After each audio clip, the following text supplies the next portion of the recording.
is going on, my people? It's Chaps Retro Plays. Apologies for the delay in content. We've been waiting for some deliveries, and today we have one of those deliveries. We are going to be doing a £30 PS2 Retro unboxing. See what we got. I think there's about 3 or 4 games in there. We're going to see if I wasted my money or if I made a profit. Let's get straight into it with the first game. So first out of the box and onto the podium is Naruto Ultimate Ninja. This was a guaranteed cop for me. Naruto is one of the first animes I ever watched. It was my introduction to Japanese culture. Absolutely love it. I played all the old Naruto Ninja Storm games and I absolutely love it. It's fun to play. However, I was thinking to myself, chaps, why is this so cheap? It's a Japanese import.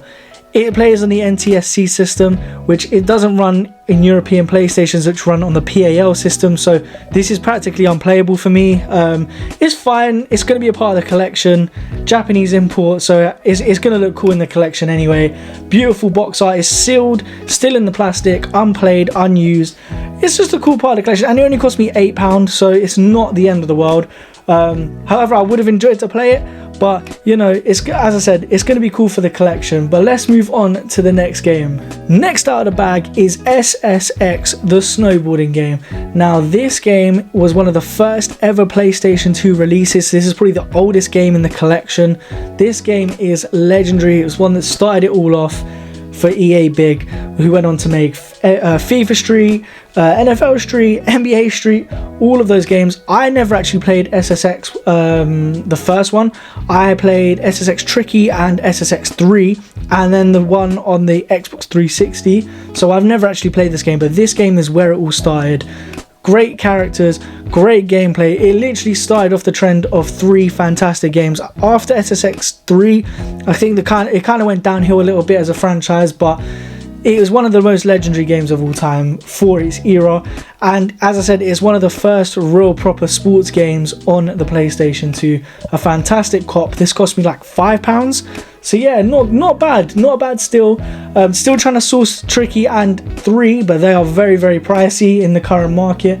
But nevertheless, a great cop overall. Next up is True Crime New York City, a real underrated legend and gem of the PS2 era. This game was so fun to play as a kid. Just the music alone, the soundtrack was so fun. The main intro, hearing Jay-Z's voice as soon as you open up the game, it's just so fun. This is what got me into more New York artists as a kid and got me along the road to listening to rap music. This game was so fun. You play as an ex-gangbanger turned police detective, fighting crimes, fighting his demons, his past coming back to haunt him. Really, really fun game.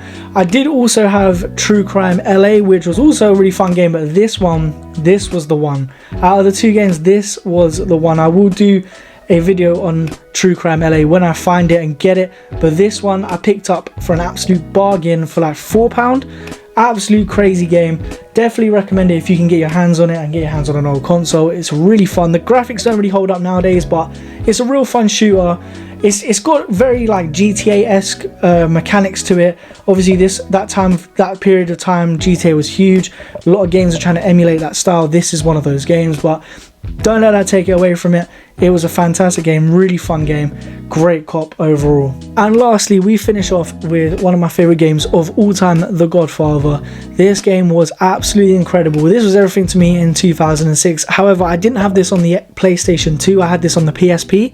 Bit of a fraud, but the PSP version was slightly different.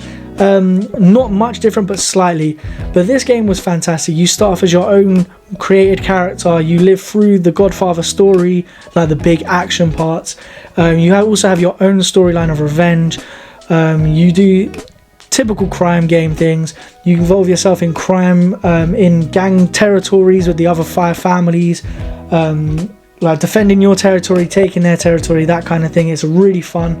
You have to earn respect. You can buy clothes, you can buy guns, you can buy things. It's very, very like, I don't want to be reductive, but it's very GTA orientated and stuff. That they include a lot of the GTA mechanics in this. Yeah, really fun game overall. This is my introduction into The Godfather. Obviously, wasn't watching the Godfather movies at 8 years old. Was allowed to play the game, but that's neither here nor there. But now Godfather is one of my favourite films of all time. But yeah, this game was really, really fun. Bit on the pricier side. This game cost me £15, I believe. But for Godfather games, you're going to be paying anywhere between £15 and upwards of £60. These games are very expensive on the higher end. Certainly like the collector's editions and the more mint collections, like the more mint condition collections. This one's okay, it's in good condition. I'd say it's even in very good condition. It's not bad or anything. Came with the manual, came clean, came everything that I needed. So yeah, I'm gonna have a fun time playing this. I am gonna do this game will get its own video, its own personal retrospective with gameplay and everything else. But yeah, this is the final collection, so we're going to get on now to the price list to see if the £30 was worth it overall. So let's do a price breakdown. So overall I paid £30 for this eBay bundle of 4 games including shipping. So let's see what they're worth on their own. So Naruto Ultimate Ninja Japanese import is worth about £8. For the European version you're looking at about £14 plus if you can find one. Very, very hard to find at the moment on PS2. SSX £5, True Crime NYC £4. Now I saw for slightly less and slightly more expensive, so £4 was kind of the median price, and Godfather was £15 just based on the version I've got. Obviously, as I said, the price skyrockets once you go above that. So overall it would have cost me about £32, £35 if you include the £3 shipping, so we saved about £5 getting this in a bundle. But I don't do this to save money. I kind of just do this just to see if it's more cost effective to buy a bundle or buy them separately. But once again guys, thank you for watching this video. It means a lot. If you do enjoy this kind of content, please like and subscribe to the channel, and check out the bio, as I do have other social media platforms, Instagram and TikTok. I do post different videos on there as opposed to the YouTube, so if you are interested in different types of content, do like those videos as there are exclusives on each platform. But once again guys, thank you for watching. It's your boy Chaps Retro Plays. Peace.